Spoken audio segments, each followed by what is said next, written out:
오늘은 이 종려주일인데요. 종려주일은 부활절보다 한 주 전입니다. 이 종려주일은 예수님께서 십자가의 죽음을 위해서 예루살렘에 입성하신 것을 기념하는 절기입니다. 예수님이 인간의 몸을 입고 이 땅에 오셔서 대속의 은혜를 이루기 위해 십자가에 달리시기 위해서 이제 예루살렘으로 들어가실 때 사람들이 종려나무 가지를 흔들면서 예수님을 환영한 것에서 유래하여 이 날을 종려주일이다라고 일컫게 되었고, 이제 부활주일 한 주 전을 종려주일로 정해서 기념하게 되었습니다. 물론 성경의 기록 중에서는 이 마태복음이나 이 마가복음에서는 사람들이 종려나무 가지를 흔들었다고 되어 있지는 않습니다만은 요한복음에 분명히 사람들이 종려나무 가지를 흔들었음을 명시하고 있죠. 그래서 이 날을 종려주일로 일컫게 되는데요. 오늘 우리가 읽은 본문에서 보면 종려주일에 사람들이 예수님을 이렇게 환호하고 환영하지만 도리어 예수님은 탄식하게 되는 것을 볼 수가 있습니다. 예수님을 환영한 모든 무리가 예수님을 탄식시켰다라고 할 수는 없겠죠. 그렇다면 예수님을 환영했는데 어떤 사람들은 물론 연약함을 가지고 있어서 실수할 수도 있습니다. 그러나 결국엔 주님을 다시 따르게 되는 그런 무리들, 즉 제자들이 있고, 예수님이 예루살렘 입성할 때에는 예수님을 환영했지만 채 일주일이 못 가서 변심하고 예수님을 도리어 십자가에 못 박으라고 외치면서 예수님을 거절하고 심지어 저주하는 이들이 생깁니다. 입성하는 이 현장에서 동일하게 예수님을 환영했는데, 예수님을 향해서 소리치며 예수님을 환영했는데 왜 이렇게 되었는가? 우리는 과연 오늘 예배 자리에 있지만 예수님을 탄식하게 하는 무리는 아닌지, 아니면 그 환영하는 소리, 그 고백 그대로 비록 실수하고 넘어져도 결국엔 주님을 주와 왕으로 인정하면서 끝까지 주님을 따르는 자인지, 우리가 말씀을 통해 우리 자신을 점검할 수 있게 되기를 간절히 소망합니다. 이것이 점검되지 않고, 그래서 주님에 대한 바른 인식과 주님을 바로 나의 주와 왕으로 모셔드리지 않으면요, 주님이 오늘 이 탄식 이후에 분명히 심판과 멸망에 대해서 선언하시는데요, 그때 우리는 입이 10개라도 할 말이 없습니다. 오늘 말씀 제목이 입이 10개라도 할 말이 없다라는 것인데요, 잘못이 분명해서 변명하거나 해명할 길이 없을 때 이 표현을 씁니다. 입이 10개라도 할 말이 없다. 예수님의 이 심판과 멸망의 메시지를 보면 예수님은 이미 자신을 계시하시고 자신이 그 예루살렘을 품으려고 하셨지만 예루살렘이 예수님을 거절한 것이죠. 그래서 심판과 멸망을 받게 되고, 심판과 멸망이 이루어질 때에는 입이 10개라도 할 말이 없는 것입니다. 오늘 우리가 주일날 예배 자리에 있지만 이 종려주일에 예수님을 환호하는 것처럼 우리가 예수님을 왕이다라고 소리치고 찬양하고 경배하지만 예수님의 탄식을 자아내는 자들로 삶의 자리에서 살아간다면 우리는 우리 자신을 돌이키고 정말로 주님을 탄식시키는 자가 아니라 실수할지라도 돌이켜서 주님을 끝까지 따르는 자로 바로 서야 될 줄로 믿습니다. 사람은요, 자기가 보고 싶은 것만 보는 속성이 있습니다. 사람은 자기가 듣고 싶은 것만 듣는 속성이 있죠. 여러분, 부부간에 왜 싸워요?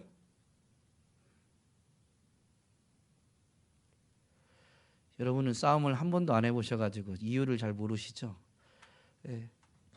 왜 싸우냐면요, 자기가 옳기 때문에 싸우는 거예요. 잘못한 사람이 없고 다 자기가 옳으니까 싸우게 됩니다. 근데 그것은 입장마다 달라요. 왜냐하면 사람은 보고 싶은 것만 보고 듣고 싶은 것만 듣기 때문에. 싸움이 심화되는 이유는 예전 것까지 꺼집어서 하는데요, 그 기억조차도, 그가 간직하고 있는 기억조차도 자기 입장에서 자기가 원하는 것만 기억하는 경우들이 많습니다.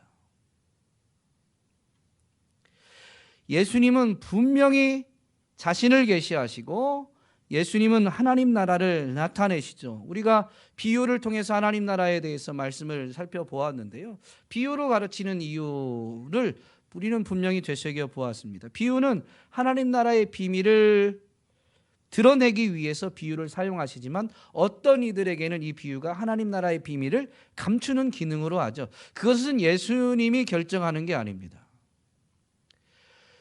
말씀에 대한 그 사람의 반응에 따라서 그게 갈리게 되는 것이죠.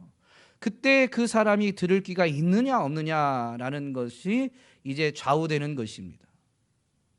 예수님이 주는지 안 주는지가 아니에요. 그 사람이 정말로 듣고자 하는지, 제대로 듣고자 하는지, 아니면 자기가 원하는 것만 듣고자 하는지에 따라서 나뉘게 되는 것이죠. 오늘 본문을 보면 예수님이 예루살렘 입성하는데 사람들이 예수님을 환영합니다. 환대합니다. 그 사람들이 누구예요?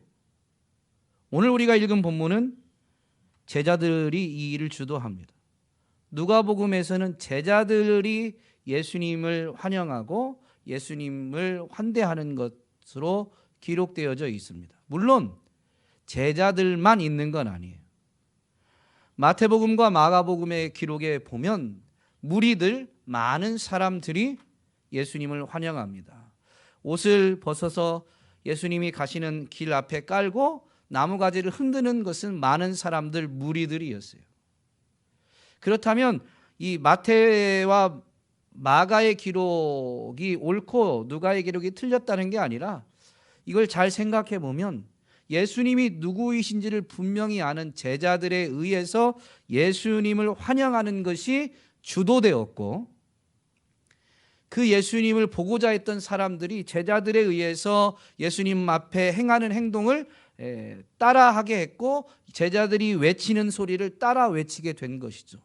왜냐하면 나중에 이 무리들을 보면 일주일이 채 못 가서 변심할 때 이들이 주도적으로 한 게 아니라 사실은 예수님을 십자가에 못 박으라라는 것은 종교 지도자들이 주도해서 주장하는 소리입니다. 어쨌든 이 예수님을 환영하는 것은요, 제자들이 있고 무리들이 있습니다. 오늘 우리는 제자인지 예수님을 따르고 있는 무리인지 분명히 우리 자신을 점검할 수 있어야 됩니다. 이들이 예수님을 어떻게 환영합니까? 제자들에 의해서 주도되었지만 같이 예수님을 환영했다라는 것입니다. 어떻게 했느냐? 행위에는 큰 차이가 없어요. 물론 제자들이 먼저 했지만, 제자들이 먼저 한 것이 오늘 누가복음에서는 자세히 기록되어져 있는데, 마태와 마가 복음의 기록을 보면 무리들도 같이 했거든요. 그들이 예수님을 어떻게 환영하느냐, 환대하느냐라는 것입니다. 35절에 보면 예수님을 위해서 자기들의 겉옷을 벗어서 나귀 위에 얹고 예수님을 나귀에 타게 하시죠. 물론 이건 제자들이 했을 거예요. 왜냐하면 나귀의 새끼를 준비한 것은 예수님의 지시에 의한 것이지만 제자들이 했으니까. 그 나귀 새끼 위에 옷을 얹는 것은 뭐 엄청 많은 옷이 필요한 건 아니죠. 그러니까 나귀 새끼 위에다가 옷을 벗어서 얹고 예수님이 거기에 타시게 한 것은 분명히 제자들에 의한 것일 거예요. 그리고 그 나귀 새끼가 이제 걸어갈 길 앞에 자기들의 옷을 벗어서 깔게 되는데, 여기에 이제 제자들이 먼저 할 때 사람들이, 많은 무리들이 따라 했겠죠. 그런데 어쨌든 이 제자들은 겉옷을 벗어서 나귀 새끼 위에 걸쳐놓고 예수님을 나귀 위에 태우게 됩니다. 그런데 이것은 무엇을 우리로 하여금 연상시키고 이 행동은 무엇을 의미하는지, 물론 제자들이 그렇게 하고 나서 예수님을 환영할 때 외치는 소리가 가장 분명하게 그들의 행동을 설명해 주지만 우리로 하여금 이 행동, 이 행위가 연상시키는 것 또한 같은 맥락임을 알 수가 있는데요. 다윗이 이제 나이가 많이 들어서 후계자를 세워야 되는데 후계자 세우는 일을 조금 이렇게 미루게 되죠. 물론 약속으로는 솔로몬을 다윗의 후계자로 세우기로 했습니다. 근데 그 즉위식 자체를 좀 이렇게 미루고 있는데요. 그때 이 솔로몬이 아니라 솔로몬의 형인 아도니아가 요압 장군과 그리고 제사장 아비아달과 모의해서 스스로 왕이 되려고 합니다.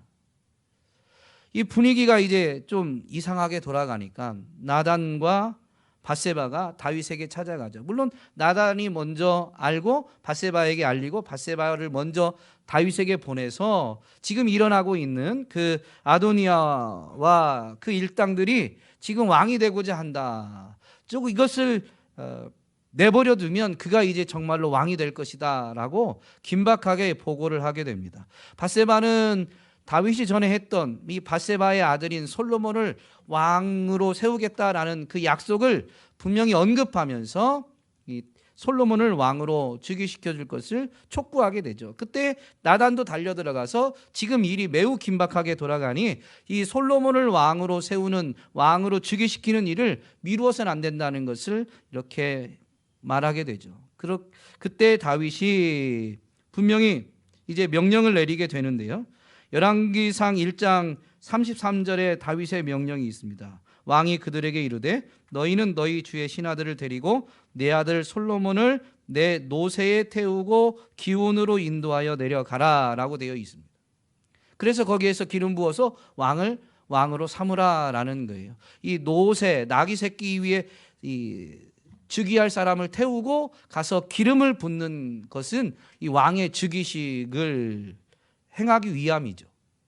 예수님도 이 감람산 자락에 이르러서 제자들을 보내서 나귀 새끼를 데려오게 했고, 그리고 이제 거기에서 예루살렘을 향하여 가는데 오늘 우리가 읽은 본문대로 보면 이 내려막길입니다. 내려간다라는 이 표현도 이 솔로몬을 왕으로 세울 때 이 다윗의 명령에서의 나오는 표현과 같습니다. 그래서 이걸 많이 연상시키죠. 제자들이 예수님을 위해서 자신들의 옷을 이 나귀 새끼 위에 까는 것은 안장을 마련하는 것이고, 예수님을 거기에 태우고 이제 예루살렘으로 가는 것이 그 왕의 즉위식을 위해서, 예수님을 왕으로 기름 붓기 위해서 가는 것처럼 보여집니다. 그리고 정말로 이들이 이제 예수님이 예루살렘으로 나아갈 때 외치는 소리를 보면 이들의 행동은 예수님을 왕으로 인정하는 것임을 분명히 알 수가 있죠. 38절에 주의 이름으로 오시는 왕이여 라고 제자들이 소리칩니다. 이것은 예수님을 왕으로 인정한 제자들의 행동입니다. 36절에서 이제 길에다가도 자기들의 겉옷을 펴게 되는데요. 이것 또한 이 구약에서 왕이 되는, 예후가 왕이 되는 장면을 연상시킵니다. 엘리사가 하나님의 말씀을 받아서 선지자 제자, 자기 제자로 선지자로 준비되는 사람 중에 하나, 청년인데 그를 보내서 예후를 만나게 합니다. 그리고 예후를 찾아가서 예후에게 기름을 붓고 하나님께서 그를 이스라엘의 왕으로 세우심을 선포하게 하고, 그 아합의 가문을 하나님이 심판하시는데 그걸 행하라는 것을 분명히 선포하게 되죠. 이 엘리사가 보낸 그 제자 청년이 예후에게 갔을 때 아합의 신하들과 같이 있었어요. 예후도 아합의 신하였으니까 다른 신하들과 같이 있는데, 이 청년이 예후에게 이제 고할 말이 있다고 하니까 예후가 청년과 방에 들어가서 청년이 행하는 그 기름 부음과 청년이 전하는 말을 듣게 되죠. 그런데 이 청년이 하나님이 명한 것을, 이 엘리사를 통해서 명한 것을 다 행하고 미친 사람처럼 도망쳐 나갑니다. 왜냐하면 자칫하다가는 죽을 수 있으니까. 왕이 엄연히 존재하는 그 왕의 신하들이 있는 자리에서 누군가를 왕으로 기름 붓고 이스라엘의 왕이 될 것을 선포한다면 다른 신하에 의해서 죽임당할 수도 있죠. 그래서 이 청년이 미친 듯이 도망치게 됩니다. 그리고 나서 예후가 이제 나오게 되는데 다른 신하들이 무슨 일인지 묻게 됩니다. 그 중에 한 신하가 그 청년을 미친 사람처럼 분명히 언급하면서 도대체 무슨 말을 했는지 말합니다. 예후가 그때 너희들이 안다 라고 이야기하게 되죠. 그런데 그 사람들이 알진 않습니다. 분명히 모르고 있죠. 그래서 예후가 사람들에게 자기에게 하나님이 기름 부어서 이스라엘의 왕으로 삼는다고 했다라고 그 청년이 행한 것을 알리게 됩니다. 바로 그때 같이 있던 그 신하들이 열왕기하 9장 13절 말씀에 보면 자기의 옷을 급히 가져다가 섬돌이 곧 예후의 밑에 깔고 나팔을 불며 이르되 예후는 왕이라 라고 그들이 이렇게 고백 선포하게 됩니다.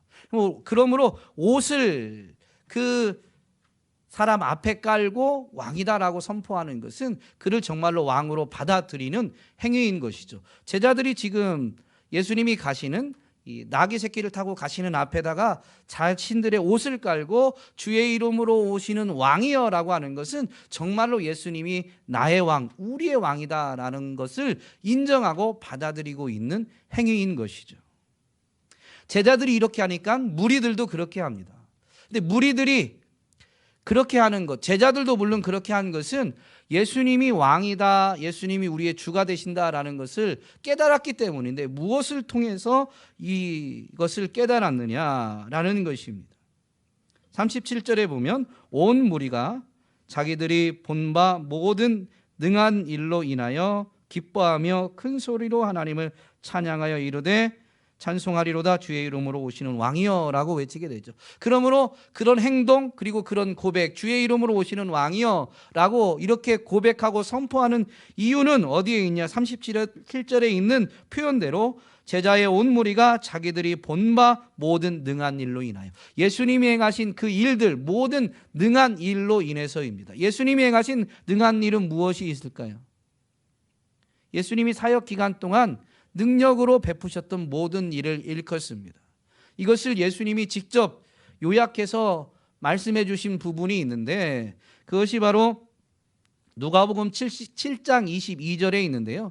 이 7장 22절은 세례 요한이 감옥에 갇혀서 예수님에 대한 소식들을 감옥에서 듣게 되는데 예수님의 길을 준비했던 그가 들리는 소식이 자기가 생각했던 것과는 그분이 조금 다른 행보를 보이시게 되죠. 그래서 제자를 하나 보내서 오실 그이가 당신입니까? 라는 것을 한 번 더 확인하면서 묻게 됩니다. 그때 예수님이 그 세례 요한의 제자에게 하시는 말씀입니다. 예수께서 대답하여 이르시되 너희가 가서 보고 들은 것을 요한에게 알리되 맹인이 보며 못 걷는 사람이 걸으며 나병 환자가 깨끗함을 받으며 귀먹은 사람이 들으며 죽은 자가 살아나며 가난한 자에게 복음이 전파된다 하라.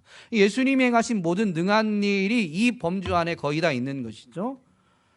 말 못하는 사람이 말하게 되고 보지 못하는 사람이 보게 되고 못 걷는 사람이 걷게 되고 나병 환자는 깨끗함을 받게 되고 심지어 죽은 자가 살아나게 됩니다. 이런 능한 일 때문에 사람들은 예수님을 왕으로 받아들이는 거예요. 왕으로 받아들이고자 하는 외치는 소리, 그 왕으로 받아들이는 그 예수님을 환영하는 태도는 제자나 무리나 차이가 지금 없습니다. 근데 제자들은 조금 달라요. 이 모든 능한 일이지만 이 모든 능한 일 안에 이 예루살렘 입성하기 바로 직전에, 즉 나귀 새끼를 준비하는 과정에서도 제자들은 예수님에게 신적 능력이 있다라는 것을 체험했거든요.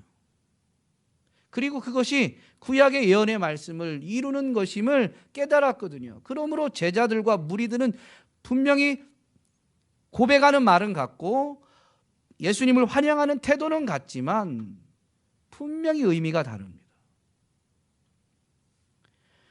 예수님이 이제 십자가에서 자신의 생명을 내어주기 위해서 예루살렘으로 향하고 계신데, 예루살렘을 향한 이 여행이죠.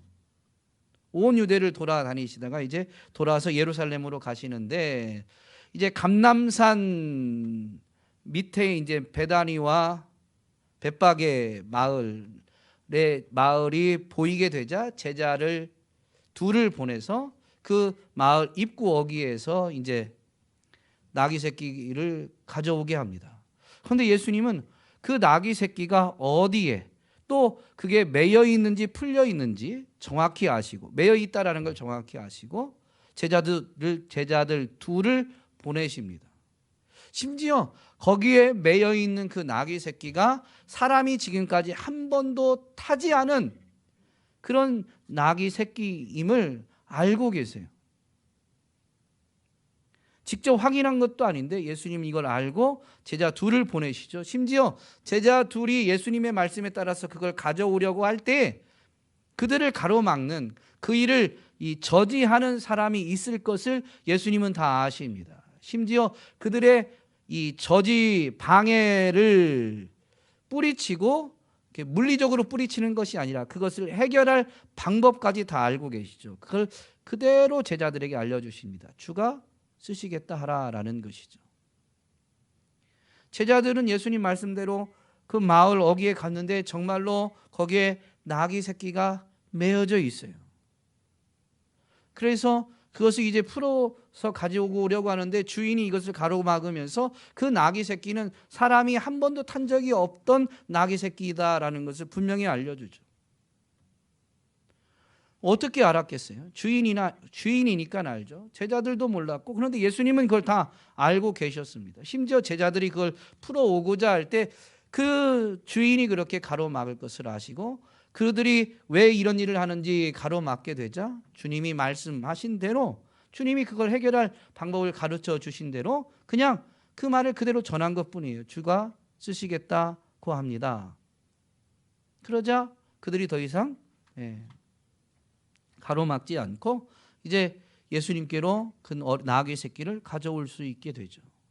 이 일을 체험한 두 제자는 예수님에게 이 신적 지혜, 신적 능력이 있다라는 것을 분명히 알게 되죠. 그런데 그 일을 수행한 제자 2명만 알까요? 그것을 물론 제자 둘이 가서 풀 때 일어났던 일 자체는 다른 제자들은 못 볼 수 있지만 그것을 이미 말씀하실 때에 들었고 둘은 가서 그걸 체험을 했고 그들이 와서 다른 제자들과 이야기했다라는 기록은 없지만 분명히 이야기하겠죠. 왜냐하면 체험한 사람은 잠잠할 수가 없거든요. 야, 우리가 갔는데 예수님이 말한 대로 정말 어떻게 거기 가니까 그게 거기 있더라. 그래서 예수님이 말한 대로 우리가 풀렸는데 예수님이 말씀하신 대로 누군가가 우리로 하여금 왜 그러냐고 그걸 못하게 가로막는데 주님이 일러주신 대로 주가 쓰시겠다라고 우리는 말했을 뿐인데 그들이 우리로 하여금 그걸 가져가게 허락하더라. 네. 그러니 제자들은 지금 나귀 새끼를 준비하면서 예수님의 신적 능력을 다시 한번 확인하게 됩니다. 예루살렘 입성 직전에 이 예수님의 신적 능력을 분명히 확인했죠. 또한 예수님이 나귀 새끼를 탄다라는 것은 이 구약의 예언을 성취하기 위함인데요. 이것은 스가랴서 9장 9절을 성취하는 거예요. 스가랴서 9장 9절은 뭐냐? 이렇게 기록되어져 있는 말씀입니다. 시온에 따라 크게 기뻐할지어다. 예루살렘에 따라 즐거이 부를지어다. 보라, 내 왕이 내게 임하시나니 그는 공의로우시며 구원을 베푸시며 겸손하여서 나귀를 타시나니 나귀의 작은 것 곧 나귀 새끼니라. 이 말씀을 되새겨보면 예수님은 누구세요? 왕이십니다. 공의를 실천하고 구원을 베푸시는 왕이십니다. 다만 그분이 겸손하셔서 나귀 새끼를 타는 거예요. 그러니 제자들은 그분의 행하신 것을 통해서 그분이 하나님으로부터 보냄받은 분임을 분명히 알게 되고 심지어 구약의 말씀을 성취하는 이 왕이시다라는 것을, 하나님의 이름으로 오시는 왕이시다라는 걸 분명히 알게 되죠. 그래서 우리가 읽은 본문에 이렇게 그들이 외치게 됨을 알 수가 있습니다. 주의 이름으로 오시는 왕이요. 하나님에 의해서 보냄받아서 하나님의 뜻을 따라서 이 땅의 왕으로 오신 분이다라는 것이죠. 예수님은 이렇게 제자들과 무리들의 이 환대를 받고 환호를 받고 예루살렘으로 나아가십니다. 그런데 이것을 반대하는 자들이 있죠. 39절에 보니까 무리 중에 어떤 바리새인들이 말하되 선생이여 당신의 제자들을 책망하소서. 제자들이 지금 그렇게 외치는 것을 주도했는데 그 외치는 것을 지금 하지 못하게 하라라는 것입니다.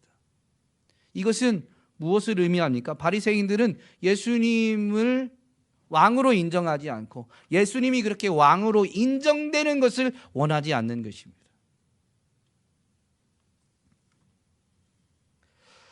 그런데 예수님은 이 바리새인들의 요구에 어떻게 반응하십니까? 그들의 요구를 거절하고 제자들을 지지하는 말씀을 하시죠. 40절에 보면 대답하여 이르시되 내가 너희에게 말하노니 만일 이 사람들이 침묵하면 돌들이 소리 지르리라 하시니라. 이 말씀을 보면 제자들의 하고 있는 것을 예수님은 인정하신 거예요. 그걸 지지하고 계시니까. 그건 결국 무슨 의미냐면 예수님은 스스로 자기 자신이 주의 이름으로 오시는 왕이다라는 것을 지금 드러내고 있는 것입니다. 여러분, 예수님은 하나님의 이름으로 주의 이름으로 오시는 왕이십니다.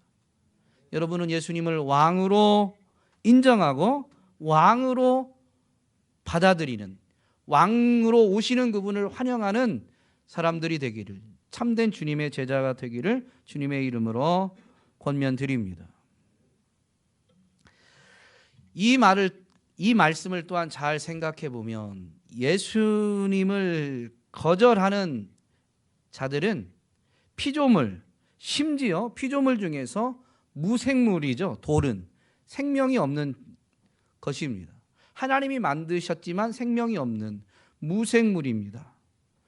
피조물, 무생물조차도 알고 있는 것을 예수님을 거절하면 알지 못한다라는 것입니다. 돌들이 소리친다라는 것은 돌들이 정말로 소리치게 하나님이 만들겠다라는 게 아니에요. 돌들까지도 지금 이 사실을 알고 있고, 사실은 그 사실을 누가 외치느냐? 비밀을 깨달은 자, 이 사람들, 제자들이 외치게 되어 있는 거예요. 그러나 외치지 않는다고 해서 그 비밀을 아는 자가 더 이상 없느냐? 피조물은 안다는 거죠. 그런데 지성을 가진 이 피조물, 인격을 가진 이 피조물인 사람 중에서 예수님을 거절하면 그 생명이 없는 돌들도 아는 이 비밀을 전혀 알지 못하는, 영적으로 어두운 가운데 있는 자가 된다라는 것을 분명히 드러내주죠. 예수님은 그들 때문에 탄식하시는 것입니다. 여러분, 예수님은요, 예수님을 반대하는 자들을 긍휼히 여기시지 않은 게 아니에요. 비유로 가르치시는 때 그들에게는 일부분 감추어야 될 필요가 있는 것은 예수님의 때가 이르지 않았기 때문에 그 때를 맞추기 위함이지만요, 사실 비유의 기능에 비밀을 드러내는 기능이 있기 때문에 그들이 거절만 하지 않으면 그들도 비유를 듣고 비밀을 깨달을 수가 있는 것입니다. 주님은 그들을 향해서도 긍휼을 갖고 계시고 그들이 거절하는 것 때문에 사실은 탄식하시는 것이죠. 바리새인들은 왜 예수님을 거절했습니까? 자신들의 현재 이 지위, 자신들의 현재 위치를 지켜내기 위해서요. 즉 자신들의 안위, 그리고 그로 인해서 얻게 되어지는 유익들 때문에, 나의 안위와 나의 유익 때문에 예수님을 거절하는 거예요. 여러분, 우리는 예수님을 왜 믿어요?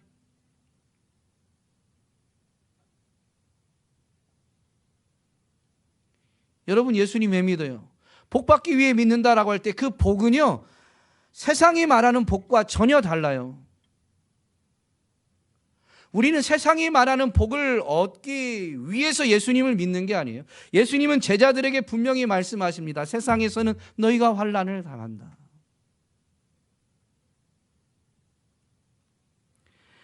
예수님을 믿음으로 인해서 얻는 복, 즉 영적인 이 생명, 영생, 영원한 이 생명과 영적인 복이 세상에서 잠시 당하는 고난보다 훨씬 더 가치가 있고 소중하기 때문에 세상에서 환난을 당한다라는 예수님의 말씀에도 불구하고 세상에서 환난 당하는 걸 감내하고도 이것을 잃지 않기 위해서 예수님을 믿고 이제는 예수님을 끝까지 따르고자 하는 것입니다.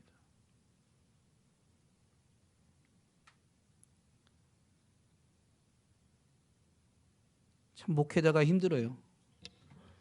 예수님 믿는 고난받는다라고 할 때요, 아멘하는 사람이 아무도 없어요. 물론 우리 교회는 아멘하는 문화가 뭐 이렇게 보편적이진 않지만 어느 교회들 가도 예수 믿으면 고난받습니다 하면 아멘하는 사람이 없어요. 그런데 예수님이 우리에게 가져다 주신 이 놀라운 은혜는 고난을 통해서 얻게 되는 영광이에요. 고난 없는 영광이 있다고 전혀 가르치지 않아요. 여러분, 세상도 고난 없는 영광을 주지 않습니다. 우리 자녀들 여러분들이 억지로 공부시키고 학원 보내고 왜 그러는 거예요? 애들이 즐거워해서요? 애들이 행복해해서요? 아니에요. 학창시절에 그걸 좀 감내해야 그의 미래가 조금 더 보장된다고 생각하기 때문에, 그렇게 믿기 때문에, 하나님이 그들의 미래를 책임져 주신다라는 것이 전적인 믿음이면 학원의 아이들을 맡기는 것보다 예수님께 맡기는 것이 더 우선이겠지만, 우리는 하나님을 믿는다고 하지만 우리의 삶을 돌아보면 그렇지 않을 수 있어요. 어쨌든 세상조차도요, 고난 없는 영광을 이야기하지 않습니다. 여러분, 이건 무엇을 의미하냐면요, 하나님이 이 땅을 만드셨다라는 걸 의미합니다. 눈에 보이는 이 세상에서 잠시 당하는 그 고난, 환난을 인하여서 영원한 세계에서 생명을, 영광을 얻게 해주시는 것이 하나님의 이 섭리입니다. 그게 이 땅 가운데에서도 이 땅을 창조하실 때 그대로 반영되다 보니까 사람이 살아가는 이 세상에서도 고난 없는 영광이 있지 않아요. 속임수로 그 사람을 무너뜨리기 위해서 유혹으로 오는 것들은 고난 없는 것처럼 이야기하지만, 고난 없는 영광을 취하려다가 망하는, 이 땅에서도 망하게 되는, 이 땅에서도 수치와 조롱을 당하게 되는 일들이 얼마나 많이 있습니까?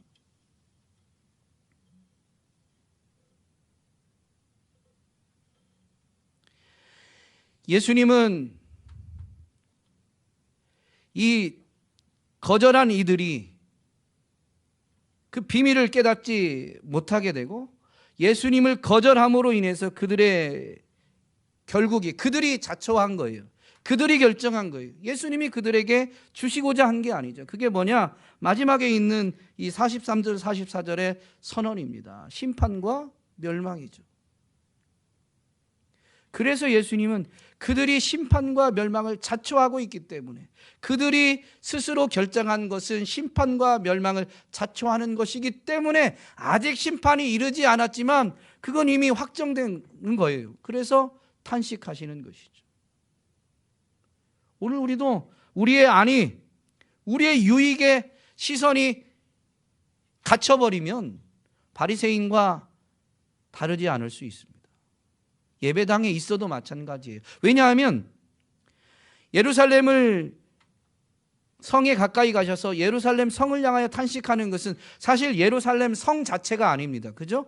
예루살렘은 이스라엘 백성을 상징하는 표현이에요. 성을 향하여 울었다는 것은 성에 거주하는 이스라엘 백성들을 보고 우는 거예요. 그 이스라엘 백성들이 누구예요? 바로 예수님이 지금 예루살렘에 들어가실 때 환호하고 있는 무리들이에요. 그들이 지금은 환호하지만 채 일주일이 못 되어서 이미 거절하고 있는 바리새인과 종교 지도자들의 주도하에 그들이 이제 많은 무리들이, 많은 사람들이 그 종교 지도자 편에 서서 예수님을 향해서 십자가에 못 박으라고 외치게 될 것을 예수님이 아시거든요. 예수님은 십자가에 못 박히기 위해서 예루살렘에 가시는 거예요. 그들이 십자가에 못 박으라고 외치는 것 자체 때문에 예수님이 탄식하는 게 아니라 예수님을 받아들이지 않는, 예수님을 거절함으로 인해서 그들이 심판을 자초하기 때문에 예수님은 그들을 보고 탄식하시는 것이죠.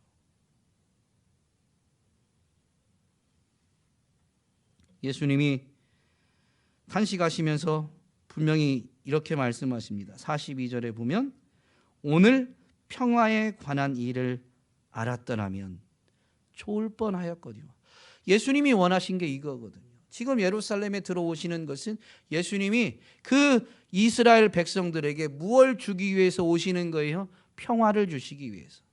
그 평화는 세상이 주는 평화가 아닙니다. 예수님이 주시고자 하는 평화예요. 예수님이 주시고자 하는 평화는 뭐예요? 죄에서 사함을 받아서 하나님과 화목하게 되는 것. 그래서 하나님이 위로부터 주시는 평화를 바로 주시기 위해서 예수님이 대속 제물로, 희생 제물로 지금 오신 거예요. 이걸 알아야 되는데, 그래서 예수님을 인정하고 그 예수님을 받아들여야 되는데, 예수님의 대속의 은혜를 믿음으로 받아들여야 되는데, 그들이 기대했던, 그들이 원했던 것과 다른 것을 가져다 주려고 하니까 이 사람들이 변심해서 종교 지도자들에 의해서 조종된 게 아니에요. 그들이 결정한 거예요. 무리들이 자기들의 안위와 유익을 보장해 주지 않는, 자기들이 원하는 것이 아닌 다른 평화를 예수님이 가져오려고 하니까, 아니 그것조차도 사실은 알지 못한 것이지만, 그래서 그들은 예수님을 버리고 종교 지도자 편에 서서 그들이 스스로 예수님을 거절하고 예수님을 십자가에 못 박으라고 그들이 외친 겁니다. 이걸 이미 아시니까 예수님은 예루살렘 성에 가까이 오셨을 때 탄식하시면서 그들이 지금 알아야 될 것, 오늘 바로 지금 그들이 평화에 대해서 알았더라면 하고 탄식하십니다. 오늘 우리가 예배의 자리에 나와 있지만, 주일날 예배당에 있지만, 우리가 정말로 예수 그리스도를 통해서 알아야 될 것, 예수 그리스도를 통해서 우리가 소망하고 기대해야 될 것이 무엇입니까? 평화에 대한 거예요. 하나님과 화목하게 되는 것, 그래서 하나님 한 분만으로 만족하는 것을 우리가 알고 그것을 추구해야 되는데, 오늘 우리가 이 자리에 있지만 예수님을 환영하고 예수님을 왕으로 인정하고 외치고 있지만 그것이 나의 안위와 나의 유익을 위한 것에서, 예수님은 이런 능력이 있으니까, 예수 믿으면 복 받는다고 하니까 그것 때문에 예수님을 왕으로 인정하고 예수님을 환영하고 있다면, 그 복이 우리 삶의 자리에서 확인되지 않으면 우리도 무리처럼 예수님을 거절할 수 있고, 아니 거절하게 됩니다. 오늘 우리는 정말로 제자들처럼 예수님을 주와 왕으로 인정하고 있는지. 물론 제자들도 자신들의 원함이 있습니다. 그것 때문에 실수해요. 육체를 가지고 있기 때문에 자신들이 원하는 것, 자신들이 기대하는 것도 있습니다. 그러나 예수님이 누구이신지를 나타내 주시면 그것이 우리의 욕심이었구나, 우리의 잘못된 생각이었구나라는 것을 깨닫고 주님이 우리에게 주시고자 하는 것이 무엇인지를 다시 한번 바라보면서 돌이키게 되어 있죠. 그게 제자입니다. 완벽한 게 제자가 아니라 실수하고 넘어질 수 있지만 주님이 누구이신지를 깨닫게 해주시면 돌이키는 자들이 제자입니다. 그래서 결국엔, 그래서 끝까지 주님을 따라가는 자들이 제자요, 변심하고 나의 만족과 유익을 포기하지 않는 자들은 무리인 것이죠. 여러분, 오늘 우리는 예수님이 예루살렘에 입성하신 날을 기념하는데요, 분명히 잊지 말아야 됩니다. 예수님은 왕으로 우리에게 평화를 가져다 주기 위해서 오셨다라는 것을 잊지 말아야 되겠습니다. 그래서 우리는 예수님을 통해서 영원한 생명을 얻고 하나님의 자녀가 되고 하나님의 나라에 거하게 되었다는 것만으로 분명히 만족하고 기뻐할 수 있어야 될 것이며, 그분의 함께 하심 때문에 세상에서는 비록 어려움을 겪는다 할지라도, 우리가 요한복음을 지금 묵상하는 시간들을 지나가고 있는데요, 예수님은 제자들에게 자신의 떠나감에 대해서 분명히 말씀하시고 떠나가는 것이 유익한 이유를 계속 가르치십니다. 그것이 요한복음 13장부터 이제 사실은 설교는 16장, 그리고 그걸 바탕으로 한 기도는 17장까지 이어지게 되죠. 그 기도조차도 기도이지만 그 기도문은 제자들에게, 오늘 우리에게 교훈이 되죠. 그분이 떠나가는 것이, 대속의 사역을, 구원 사역을 완성하시고 떠나가는 것이 도리어 유익입니다. 우리가 세상에 남겨져서 세상에서는 환난을 당하겠지만 예수님은 떠나가시면서도 제자들로 하여금, 오늘 우리로 하여금 세상을 이길 수 있는 은혜를 다 예비하셨습니다. 성령을 보내주셨고 기도라는 특권을 주셨어요. 그리고 우리의 욕심대로 기도해서 우리가 응답을 못 받을 때가 많이 있지, 예수님의 이름으로 구하면 다 응답받습니다. 지금까지는 너희가 내 이름으로 구하지 아니하였으나 구하라, 그리하면 받으리니 너희 기쁨이 충만하리라 라는 것이 예수님의 약속이에요. 그 성령 충만한 은혜와 기도의 특권, 기도 응답의 은혜 때문에 우리는 세상에서 환난을 당해도 세상을 이길 수가 있게 됩니다. 그리고 그 이기는 승리는 우리가 성령님의 도우심과 기도 응답으로 얻게 되는 것이지만, 사실 그것을 얻게 될 때 우리는 뭘 깨닫냐면 예수님이 이미 다 이겨놓으신 거구나, 내가 이미 세상을 이겼다라는 것이 확인되는 거예요. 오늘 저와 여러분이 예수님이 우리의 평화를 위해서 오신 분이심을, 그로 인해서 우리에게 이런 성령 충만하는 은혜, 성령이 내주하시는 은혜, 그리고 기도 응답의 특권이 우리에게 주어졌음을 분명히 잊지 않고 끝까지 주님을 따르는 제자가 되어서 주님의 탄식이 아니라 주님을 기쁘시게 해드리는, 주님의 뜻을 이루어 드리는 사람들이 다 되시기를 주의 이름으로 축복합니다.